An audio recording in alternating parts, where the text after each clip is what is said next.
কল্পনা করুন, আপনি এমন একটি সমাজে জন্ম নিয়েছেন যেখানে দুর্বল মানুষের কোনো মূল্য নেই, যেখানে কন্যা শিশুকে জীবন্ত কবর দেওয়া হয়, যেখানে শক্তিশালী মানুষকে দুর্বল মানুষ শোষণ করে, যেখানে সত্য বলার চেয়ে মিথ্যা বলা সহজ, যেখানে ন্যায় বিচারের চেয়ে ক্ষমতাই বড়।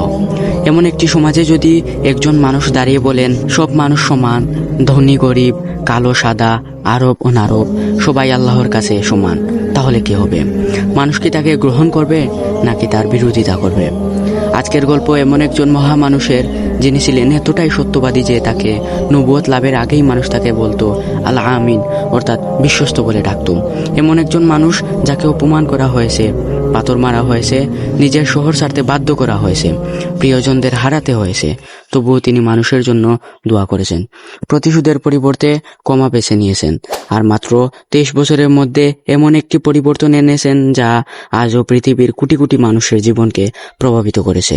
এটি শুধু একজন মানুষের গল্প নয়, এটি সত্য, ধৈর্য, চরিত্র এবং আল্লাহর প্রতি অবিচল বিশ্বাসের গল্প। সময়টা ছিল 570 খ্রিস্টাব্দ, আরবের মক্কা নগরী। এই শহরেই জন্ম নেন হযরত মুহাম্মদুর রাসূলুল্লাহ সাল্লাল্লাহু আলাইহি ওয়াসাল্লাম। কিন্তু পৃথিবীতে আসার আগেই তিনি একটি বড় পরীক্ষার মুখোমুখি হন। তার পিতা আব্দুল্লাহ তার জন্মের আগেই ইন্তেকাল করেন। ইন্না লিল্লাহি ওয়া ইন্না ইলাইহি রাজিউন। একটি শিশু যে এখনো পৃথিবীতে আসেনি, সে ইতিমধ্যে পিতৃহারা। কয়েক বছর পর তিনি মাকেও হারান। তার কয়েক বছর পর তিনি তার আপন দাদা আব্দুল মুত্তালিবকেও হারান। ছোট্ট মুহাম্মদুর রাসূলুল্লাহ সাল্লাল্লাহু আলাইহি ওয়াসাল্লাম খুব অল্প বয়সেই এতিম হয়ে যান। অনেক মানুষ এত কষ্টে ভেঙে পড়ে, কিন্তু আল্লাহ এই এতিম শিশুকেই ভবিষ্যতে সমগ্র মানব জাতির জন্য রহমত হিসেবে নির্বাচিত করেছিলেন। শৈশব থেকেই তিনি ছিলেন আলাদা। তিনি মিথ্যা বলতেন না, প্রতারণা করতেন না, অন্যের হক নষ্ট করতেন না।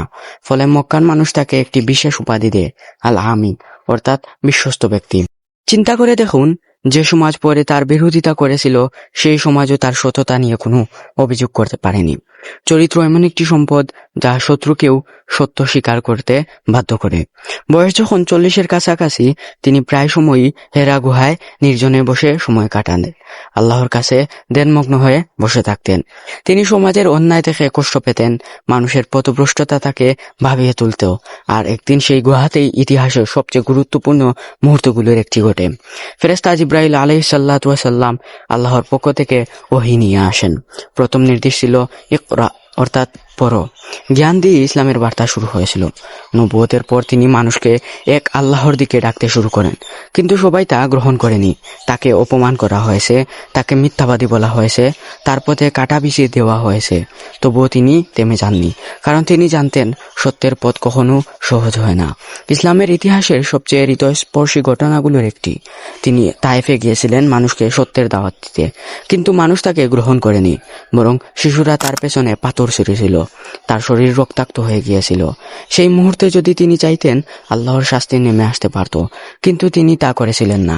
তিনি দোয়া করেছিলেন, হে আল্লাহ, এদের ক্ষমা করুন, কারণ এরা জানে না। এটাই ছিল তার চরিত্র, ক্ষমা, দয়া এবং করুণা। হযরত মুহাম্মদ সাল্লাল্লাহু আলাইহি ওয়াসাল্লাম শুধু মুসলমানদের নেতা ছিলেন না, তিনি ছিলেন সততা, দয়া, ন্যায় বিচার এবং মানবিকতার এক অনন্য উদাহরণ। তিনি আমাদের শিখিয়েছেন, ক্ষমতা থাকলেও ক্ষমা করা যায়, কষ্ট পেলেও ধৈর্য ধরা যায়, এবং পৃথিবী বদলাতে চাইলে পরিবর্তন শুরু করতেই হয় নিজের চরিত্র থেকে।